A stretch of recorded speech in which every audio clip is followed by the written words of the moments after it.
안녕하십니까. 백만개미 한석우입니다. 5월 19일 월요일 시장 정리하겠습니다. 그런대로 주말에 미국 시장이 잘 봉합하면서 다시 좀 상승의 발판을 마련하는가 이렇게 생각이 들었는데, 뉴욕 시장이 주말에 발표된 무디스의 미국 신용등급 강등 소식으로 인해서 선물 시장에서 선물은 이제 무너지고, 이 영향이 그대로 아시아권 시장을 오늘 우리 시장을 포함해서 강타를 했습니다. 당분간 시장은 다시 또 이제 변동성 속으로 좀 빠져들어가는 것 같은 그런 생각이 듭니다. 우리 코스피 같은 경우도 그래서 그 충격으로 마이너스 0.5%에서 출발을 했습니다. 그런데 외국인과 기관이 계속해서 매도에 나서면서 추가 하락을 시작해서 장 중간에 지수 2600을 내줬어요. 그리고 이제 밑으로 좀 내려갔다가 다시 이제 2600을 회복했다가 다시 또 밀렸다가 결국은 이제 종가 무렵에 겨우겨우 어떻게 해서 2600을 조금 넘기면서 장을 마감시키는 그런 모습을 오늘 보였습니다. 그래서 오늘 코스피 시장에서 외국인들이 1138억을 순매도했어요. 기관은 1947억을 순매도했고, 개인이 이제 2986억을 순매수를 하는 그런 모습을 보였습니다. 그래서 오늘 지수가 2600을 겨우겨우 지켜내면서 2603.42포인트, 지난 주말보다 0.89% 하락을 하면서 오늘 시장을 끝냈습니다. 코스닥도 0.5%가량 이렇게 밀리면서 이제 출발을 했는데, 거의 비슷했어요. 역시 오늘도 이제 외국인과 기관은 매도했었고, 개인만 매수하는 그런 모습이 코스닥에서도 그대로 일어났습니다. 그래서 오늘 코스닥 시장에서 외국인들은 369억을 순매도했고, 기관이 1831억을 순매도를 했습니다. 그리고 개인이 2385억을 순매수를 해서 오늘 지수는 713.75포인트, 지난 주말보다 1.56%가 하락을 하면서 양시장이 모두 하락으로 마감을 했습니다. 근데 기술적으로 보면 양시장이 모두 이제 똑같은 현상인데, 그동안에 이제 어떻게 지탱해 오던 그 상승 흐름이 오늘부로 이제 이렇게 꺾이는 그런 모습을 보이고 있어서 당분간은 이 충격을 좀 받아야 되는 거 아닌가. 그리고 미국 신용등급 강등에 대한 기술적으로도 그렇게 보여집니다. 환율은 달러 약세가 됐음에도 불구하고 생각보다는 1,400원 미치긴 하지만 이 시간 현재 1,397원 20전을 보이고 있습니다. 시총 상위 종목들을 보면 삼성전자는 외국인과 기관이 전부 다 팔았고, SK하이닉스는 외국인은 사고 기관이 팔았고, 현대차도 셀트리온도 네이버도 외국인과 기관이 동시에 다 매도한 그런 종목이 되겠고, 시총 상위 중에서 외국인과 기관이 동시에 매수한 거는 KB금융하고 HD현대중공업 이렇게 두 종목만 거기에 해당이 되겠습니다. 그 다음에 이제 코스닥에 보면 알테오세는 외국인과 기관이 동시에 다 매수를 했고, HLB는 외국인과 기관이 동시에 다 팔았고, 레인보우 로보틱스도 외국인과 기관이 동시에 다 팔았고 그렇습니다. 에코프로 에코프로는 외국인이 사고 기관은 팔고, HLB는 외국인과 기관이 전부 팔았고 그렇습니다. 오늘 이제 장이 전반적으로 나쁨에도 불구하고 이제 오늘 섹터별로 좀 움직인 거는, 오늘 이제 육개, 그거는 이제 여러분 아시지만 이제 브라질이 세계 최대의 닭고기 생산국인데, 브라질 닭 수입 금지 조치가 내려졌어요. 왜냐하면 고병원성 주루 인플루엔자가 거기서 발생함으로 해서 이제 우리나라도 이거 수입 금지를 시켜서, 그 바람에 이제 육계 관련 것들이 상한가까지 가고 마니커 이런 것들은, 그래서 또 이제 반사 이익으로 수산 쪽이 이제 올랐어요. 그러니까 이제 육계 안 먹으면 이제 수산 쪽이 좀 팔리지 않겠는가 이런 거죠. 늘 있는 거죠. 그 다음에 이제 또 하나는 간염병 진단 관련의 바이오들이 오늘 움직였는데, 그러니까 백신이라든지 진단시약 만들고 이런 것들, 지금 어떠냐면 이제 중국, 홍콩 등에서 코로나19가 다시 이제 재확산되는 조짐이 보인다. 이런 뉴스가 이제 들어왔고, 또 하나는 이게 동남아에 많이 퍼지고 있는데 나파 바이러스가 이게 이제 치사율이 한 40에서 75% 된다 그래요. 이게 이제 굉장히 많이 퍼진다고 그래요, 지금. 그래서 이제 그런 쪽 관련된 것들이 오늘 좀 움직였고, 그 다음에 이제 특이하게 보이는 거는 이제 2차 전지 생산 쪽인데, 이거는 뭐 이제 캐즘 돌파 때문에, 뭐 2차 전지 그 생산 쪽에서 한 그 7조 원 차입, 뭐 이걸로 승부수를 띄운다, 뭐 이러겠는데, 이게 이제 그 결정적으로 늘 말씀드리면 2차 전지의 승부수는 거기서 나는 게 아니라 많이 팔려야 돼요. 팔려서 수익이 나야 돼요. 수익이, 그러니까 숫자로 보여줘야 되는 겁니다. 차입해서 캐즘을 돌파한다, 이거는 조금 기사가 났던데, 좀 그렇습니다. 그래서 오늘 뭐 외국인들이 2차 전지 관련 좀 샀는데, 제 생각에는 뭐 오를 거라고 산 게 아니라 때려놓은 거 좀 막은 거 아닌가, 이런 생각도 들고 그렇습니다. 그 다음에 이제 생명보험이 뭐 실적 기대감 이런 것 때문에 오늘 좀 올랐고, 그 다음에 이제 특이하게 그 풍력, 태양광 뭐 이런 거 있잖아요. 근데 이거는 이제 여러분 보셨지만, 보신 분도 계시겠지만 어제 이제 대선 토론에서 이준석 후보가 재점화를 시킨 거죠. 이준석 후보는 이재명 후보한테 그 풍력 이런 거 하다가 풍력 이런 게 태풍이 와서 그게 작동을 안 하면, 그러면 뭐 예를 들어서 여수에 있는 데이터 센터 이거 어떻게 할 거냐, 뭐 이제 이런 질문입니다. 그래서 이재명 후보 입장에서는 원전 물론이고 태양에너지, 풍력에너지, 우리가 전기에 생산할 수 있는 필요한 모든 것은 같이 한다.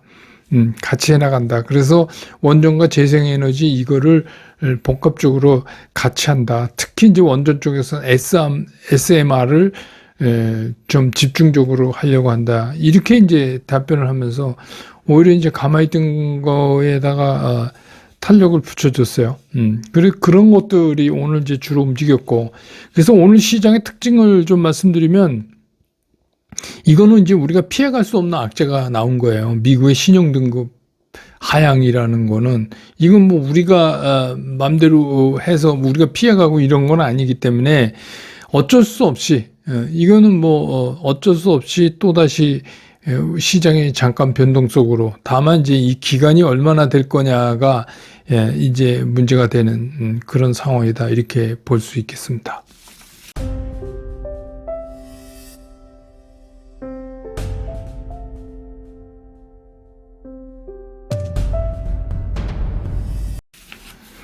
시장을 좀 보면은 미국의 국가 신용 등급을 여러분 잘 아시는 이제 신용평가사 무디스가 트리플 A에서 더블 A1으로 한 단계를 이렇게 강등을 시킨 거잖아요. 이제 이렇게 함으로써 미국은 그 세계적인 3대 신용평가사, 그러니까 스탠다드 앤 푸어스, 그다음 피치, 그다음에 이번에 이제 무디스, 이렇게 모두 다 최상위 등급을 내주고 그 밑에 단계로 내려오는 이제 그런 상황이 됐어요. 근데 이제 무디스가 그냥 한 게 아니라 이게 이제 2023년에 이미 2023년 11월에 미국의 국가신용등급 전망을 안정적에서 부정적으로 노티스를 해서 바꾼 바가 있어요. 그런데 이제 이번에 1년 반이 지난 시점에서 드디어 이제 그 한 단계 아래 등급으로 내려오면서 부정적을 안정적으로 바꿨습니다. 근데 통상적으로 보통 그렇게 한번 뭐 경고를 하고 6개월에서 1년 사이에 이제 액션이 있는데 이번에는 1년 반이나 이렇게 끌었어요. 그래서 이제 뭐 한쪽에서 보면은 무디스의 고민이 깊었다, 이렇게 볼 수도 있고, 좀 웃기는 얘기지만 왜 이 시점이었을까? 이런 것도 되게 좀 웃깁니다. 근데 이제 그건 아무도 모르니까 거기서부터 얘기하면 소설이 되고, 이제 있는 팩트만 갖고 보면은 어쨌든 간 그 무디스가 얘기하고 있는 주요 그 이유는 뭐냐면, 그 늘어나고 있는 부채예요. 미국에 엄청나게 늘어나고 있는 부채. 이거가 상당히 문제다. 이렇게 얘기를 하고 있는 겁니다. 그래서 그 이후에 이제 더 추가한다면 최근에 이제 불거지고 있는 관세 정책에 따른 그 정책 불확실성의 증가 이런 것들도 이제 이유로 이 사유로 얘기를 하고 있어요. 근데 이제 이런 현상이 일어나면 신용평가기관의 평가 등급이 내려오면 이제 통상적으로 어떤 그 일이 벌어지냐면 일반적으로 이제 자국 통화 약세, 그러니까 달러의 약세, 그게 되고 당연히 이제 그 주가가 빠지죠. 그 주가가 빠지고 그 다음에 이제 미국 국채의 상승, 수익률의 상승, 국채 가격이 아니라 수익률의 상승, 반대죠. 국채 가격이 떨어진다는 얘기죠. 그래서 뭐 시장 한편에서는 이번에 이제 미국의 국가등급 신용 등급 하락은 어떻게 보면 예견된 거다. 그러니까 1년 반 전서부터 계속해서 얘기가 있었기 때문에 이건 예견된 거이기 때문에 뭐 그냥 감기할 듯 짧게 지나갈 수 있다. 이런 의견도 상당히 있어요. 근데 또 제가 보기에는 그렇다고 해도 이거를 너무 낙관적으로 생각하는 거 아니냐. 쉽게 이거를 그냥 지나가기는 좀 어려울 것 같다. 어쨌든 이것도 악재는 악재니까. 그래서 이거 발표 직후 우선 이제 제일 먼저 반응한 게 10년 만기 국채가 거의 뭐 4.5% 그러니까 4.48 그래서 거의 4.9% 가까이 그 치솟아 오르는 그런 모습을 보여준 것만 봐도 우리가 이제 알 수가 있죠. 근데 어쨌든 간 그 지난 주말에 그 트럼프 대통령은 중동 상국에서 그 진짜 엄청난 제가 조공이라고까지 표현을 했는데 거의 그런 거에 그 비행기 막 뭐 매출 뭐 이런 거를 진짜 한 보따리 받았는데 시장은 그럼에도 불구하고 여전히 그 미국은 불안하다 이렇게 이제 생각을 하고 있는 것 같아요. 시장의 시각은 그렇게 뭐 일회성으로 중동 가서 뭐 이렇게 나 물건 많이 팔고 뭐 투자하기로 했다 이런 거에는 별로 이제 반응을 안 하는 것 같은 겁니다. 그래서 올해 이제 그 미국에서의 국채 발행이 두 가지가 있잖아요. 하나는 발행했던 거 이제 재발행하는 거 만기 되면 또 해야 되니까 갚을 돈이 없으니까 또 채권을 해서 그거 갚아야죠. 그러니까 이제 재발행하고 신규 발행. 이 신규 발행도 계속 왜 이자 줘야 되니까 이게 11조 달러가 넘어설 거라는 이제 그런 뉴스가 있잖아요. 엄청난 거죠. 11조 달러를 채권을 팔아야 돼요. 채권을 발행해야 돼요. 그러니까 이제 그 얘기 무슨 얘기냐면 채권 값이 사겠다는 사람이 많아야 되는데 이게 11조 달러나 채권을 찍어서 소화시켜야 되니까 채권값이 어떻게 해요? 떨어지죠. 채권값이 떨어진다는 얘기는 채권금리가 오른다는 얘기잖아요.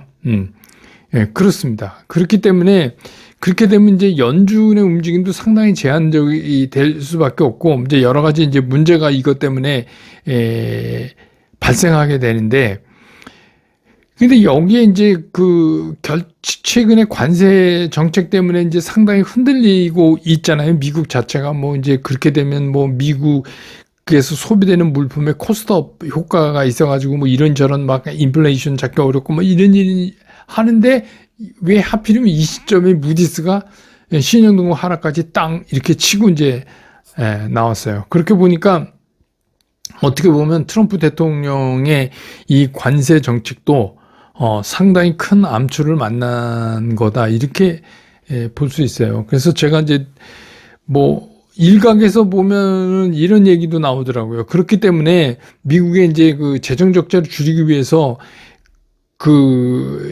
이제 트럼프 대통령도 감세를 하고 있지 감세.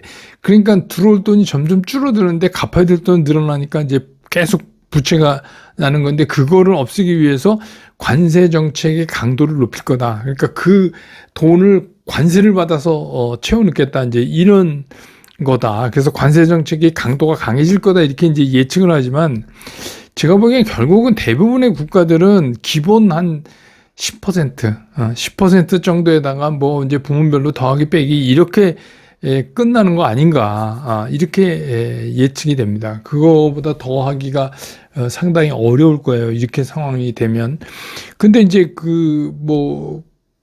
베센트 장관이 지난 주말에 방송에 나와서 얘기를 했죠. 근데 굉장히 신경적인 반응을 보였어요. 그래서 어제 무디스의 국가 신용 등급 하락의 이유는 이게 전 정권 탓이고 바이든 정부죠. 그것 때문에 지금 트럼프 정부가 아무것도 할 수가 없다. 이거 많이 듣던 얘기인데. 그 얘기는 이제 어떻게 보면 지금 트럼프 정부가 묘안이 없다는 얘기랑 거의 비슷한 거예요. 그런 얘기죠. 재무장관이 그 정도 얘기하면은 이거 거의 방법이 없다. 그렇게 이제 실토한 거라고 또 보여집니다.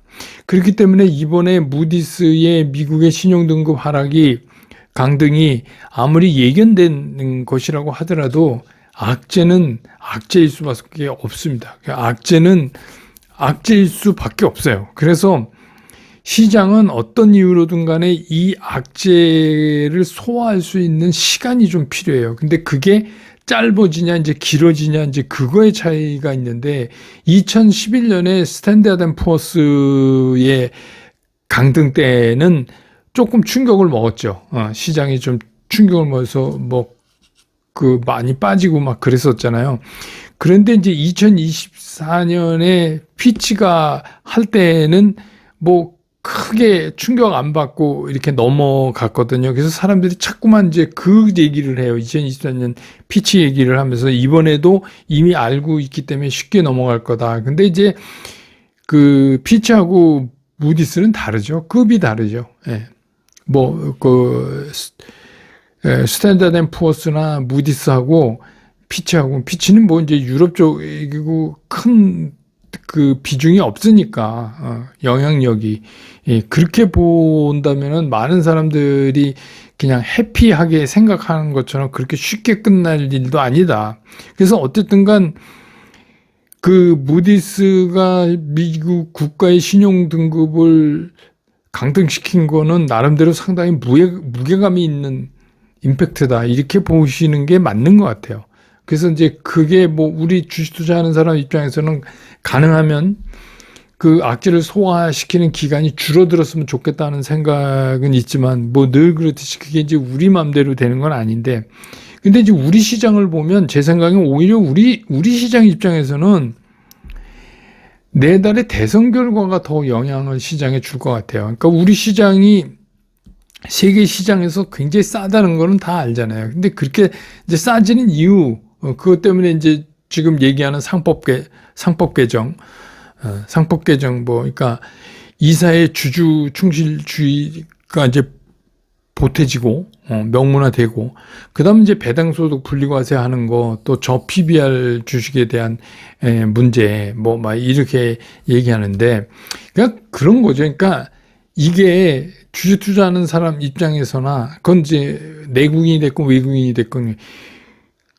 우리가 중국만도 못하잖아요. 주주한테 환원해 주는 게. 예, 그러니까 당연히 그런 거죠. 이제 그걸 얘기하면 기업 경영이 상당히 위협받을 수 있다. 그리고 자사주를 반드시 소각하라 그러니까, 그러면 경영권 방어에 문제가 있다는데, 경영권 방어를 왜 회사 돈으로 자사주 사서 합니까? 대주주가 지 돈 갖고 사야지. 그것도 되게 웃겨요. 그러니까, 아무튼 이게 되면, 이런 것들이 이제 지나가면, 그 이후에 오히려 우리 시장이 좀 더 탄력을 받지 않을까 하는 게 제 개인적인 생각입니다. 근데 이제 그거는 이제 성격을 보고 이래야 되죠. 그러니까 요즘 같은 때, 이런 때에는 그냥 가만히 이거를 시장이 충분히 소화할 수 있게 그냥 기다리는 게 최고예요. 그러면서 변하지 않는 것, 우리 시장에서. 그게 뭐죠? 우리가 글로벌 경쟁력을 가지고 있는 섹터들의 주요 종목들, 이런 것들은 잠시 이런 충격이 흔들린다 하더라도 그런 것들을 위주로 제가 늘 말씀드리듯이 1차 포트폴리오에 집중하시는, 2차 포트폴리오는 아직 짜진 거 아닙니다. 그러니까 거기에 집중하는 그런 시간으로 삼는 게 좋지 않을까, 이런 생각이 듭니다. 예, 오늘 시장 정리 이렇게 끝내고 저는 또 내일 장 끝난 다음에 다시 여러분 곁으로 돌아오겠습니다. 여러분 고맙습니다.